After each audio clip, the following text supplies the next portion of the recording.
I did come across an article about the exact opposite coming to us from my hometown of Toledo, Ohio.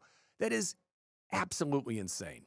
This is a tale all about a woman who was in a polygamous relationship with 5 other men. Somehow, she managed to convince these dudes to kidnap and beat another man with fists, elbows, feet, and a metal bat and keep him captive at a Red Roof Inn for 5 straight days. Now, some of you are probably wondering how authorities weren't called sooner since the victim was most definitely crying out for help, but you have to understand, this is a Red Roof Inn.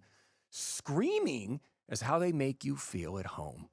Eventually, they set the man free and he crawled to the nearest truck stop to call the authorities. Now, as of now, it doesn't state why the victim was being beaten. But to be honest, I need to know how this happened and not the kidnapping and ensuing assault of the victim, because when you hear this story, you probably guessed the dudes would look and smell like the Unabomber at a Grateful Dead concert, and you'd be correct in your assessment.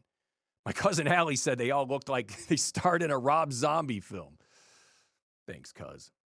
What about the woman with more lovers than holes? You might say, well, the woman was probably moderately attractive to be able to coerce several bridge trolls into doing her bidding in exchange for sex, and you would be wrong. This woman's mugshot looks like Jabba the Hutt and Peter Griffin made a baby, dipped her in vegetable oil when she became of age, and haven't hosed her off since. Like, I could understand if some soulless Instagram influencer coerced these meth-fueled goblins into committing this crime, but instead, they allowed themselves to be talked into this heinous act by a woman who may or may not have a tooth.